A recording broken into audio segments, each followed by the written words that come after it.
Mr. Dizzy was, to be quite honest, not very clever. If you were to ask Mr. Dizzy what was the opposite of black, he'd say, the opposite of black is, pink. He lived in a house on a hill, which he'd built himself. A not very clever house. One of Mr. Dizzy's problems was that he lived in a country where everybody else was terribly clever. Clever land. Even the birds were clever in clever land. Everything and everybody in Cleverland was clever. You'll never see a worm reading a book anywhere else but Cleverland. Poor Mr. Dizzy. Everything around him was so clever that it made his head spin. One morning, Mr. Dizzy was out for a walk and he met a pig. "What's big and has big ears and a trunk?" said the clever pig to Mr. Dizzy. A mouse," said Mr. Dizzy. The pig laughed sarcastically at Mr. Dizzy and went off, shaking his head. Then Mr. Dizzy met an elephant, a clever elephant. What's small and furry and likes cheese?" the elephant asked cleverly. A pig," replied Mr. Dizzy. The clever elephant laughed down his trunk. Pig. A pig, you silly man. And off he went. Poor Mr. Dizzy. Mr. Dizzy decided he didn't want to talk to anybody else that day, so he went for a walk in the wood where he knew that he wouldn't meet anybody. He felt very miserable about not being clever. And as he walked along, a tear trickled down his cheek. Poor Mr. Dizzy. Then, in the middle of the wood, he came across a well. Little did Mr. Dizzy know that it was a wishing well. The day was warm, and so he decided to take a drink of water from the well. Mr. Dizzy drank deeply, but he was still unhappy.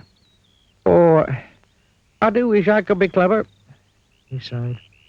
Little did Mr. Dizzy know that whoever drinks deeply from the water at the wishing well, his wish will come true. And Mr. Dizzy had wished that he could be clever, and his wish had come true.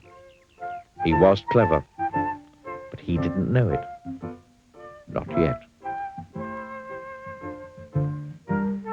On the way home, Mr. Dizzy came across the elephant and the pig he had met earlier. They were telling each other about how they'd made Mr. Dizzy look silly by asking him a question he couldn't answer. They were giggling and sniggering about it when they saw Mr. Dizzy approaching from the wood. "Oh, here he comes again," giggled the clever pig.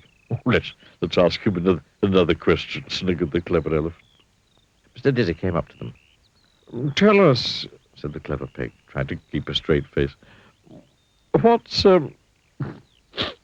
what's white and woolly and goes baa?" "Why, a sheep, of course," replied Mr. Dizzy. Pig and the elephant were amazed. To tell the truth, so too was Mr. Dizzy. He suddenly felt very, very clever. And it was a not unpleasant feeling.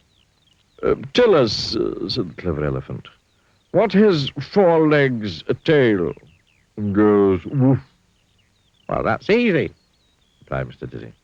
"A dog, of course." The clever pig and the clever elephant couldn't understand how Mr. Dizzy had become so clever in one morning. Mr. Dizzy couldn't understand how he'd become so clever in one morning. But you know how he'd become so clever in one morning, don't you? "Now, let me ask you a question," said Mr. Dizzy to the pig. "You?" grunted the pig rudely. "You? Ask me a question? That was ridiculous. There's no question you could ask me that I couldn't answer." "Really?" smiled Mr. Dizzy. "Well then, can you tell me what's fat and pink and goes a tissue, a tissue?" "What's fat and pink and goes tissue, tissue?" repeated the pig, looking worried. There's nothing that's fat and pink and goes tissue, tissue." "Nothing, eh?" said Mr. Dizzy. And he tickled the pig's nose. Tissue, tissue, sneezed the pig.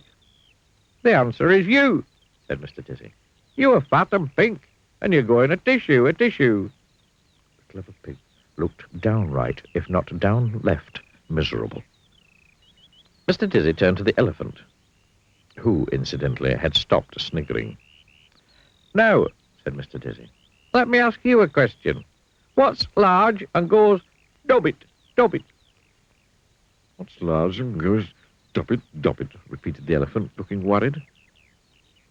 There's nothing that's large and goes dobbit, dobbit. Oh, yes, there is, grinned Mr. Dizzy. There certainly is something that's large and goes dobbit, dobbit. And he tied a jumbo knot in the clever elephant's trunk. Dobbit, dobbit, cried the elephant, who wanted to say, stop it, but couldn't talk properly with a knot in his trunk.